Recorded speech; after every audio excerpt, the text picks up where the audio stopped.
अस्सलामुअलैकुम welcome to YouTube channel पे yes नाव देसी जायका विद इंशा वीडियो स्टार्ट करने ब्रोट अगर सान चैनल पे नई चैनल कर सब्सक्राइब तो वीडियो वो एंडस तम बराबर आज बना बह टमाटर तो वांगन यमिच रेसिपी बह तुम शेयर कर तो करो अजिच रेसिपी स्टार्ट तुम हेकू वुचित ये छज मे सब्जी असल पे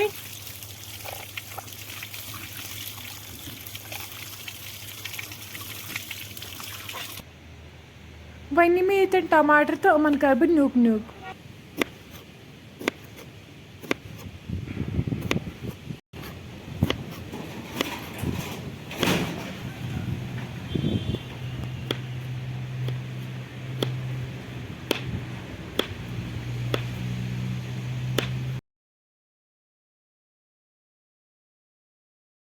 टमाटर मकलो मे न्यूक न्यूक कर तो वन निमक बह ये वांगन तो यम कर गोड बह साफ असल पे तो पत कर बह अमन लगभग 4 हिस्से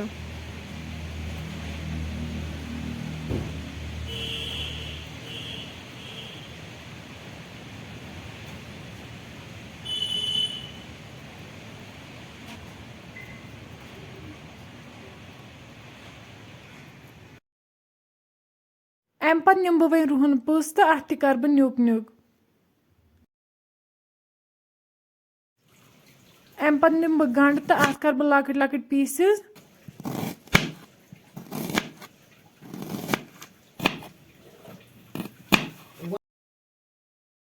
बी नी मे ये नील मरचांगन तो अत कर बह लकट लकट पीसेस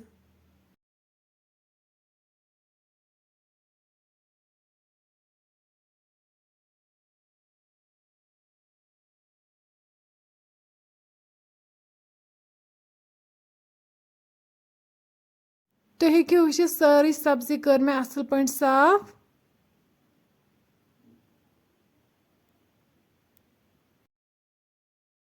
वन नी मे ये गैसस पे कड़ाई तो अत मज त्रा बह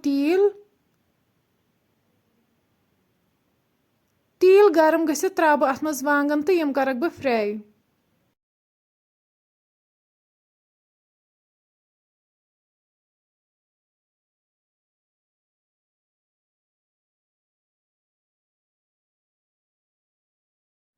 वांगन गई फ्राई वन कड़क बह अकिस बानस मज नेबर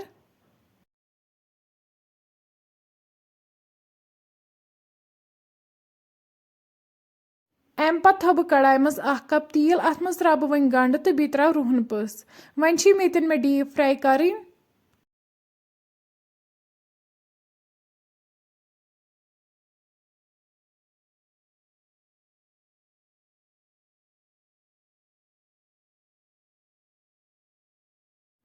फ्राई गसित त्रा बह वन अत मज टमाटर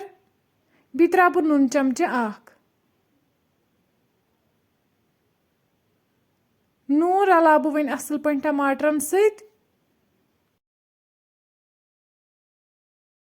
तुम हेकू वुचित टमाटर सॉफ्ट गमित वन त्रा बह अत मज वजल मरचांगन चमचे 1 लिद्र चमचे ओड गरम मसाला चमचे 1 सारी मसाला रलाव बह वन असल पे टमाटर वन तीस कालस फ्राई कर यीस कालस नी तील वापस दिन वन त्रा बह ये मज नील मरचांगन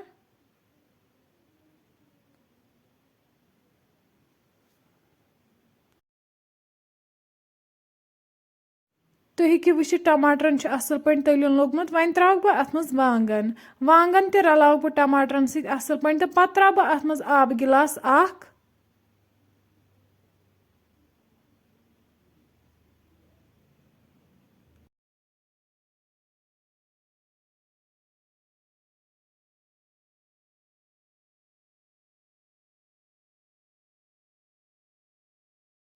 ये त्रा बह वन यथ मज दान वल पे थो बह ठांड लगभग 10 मिनटन 10 मिनट बाद तुल बह ठांड थो तुम वो वांगन तो टमाटर बिल्कुल तैयार गमित फ्रेंड्स अगर तुम सी रेसिपी पसंद आमत चैनल कर सब्सक्राइब तो बे दी पन फीडबैक अल्लाह हाफिज़।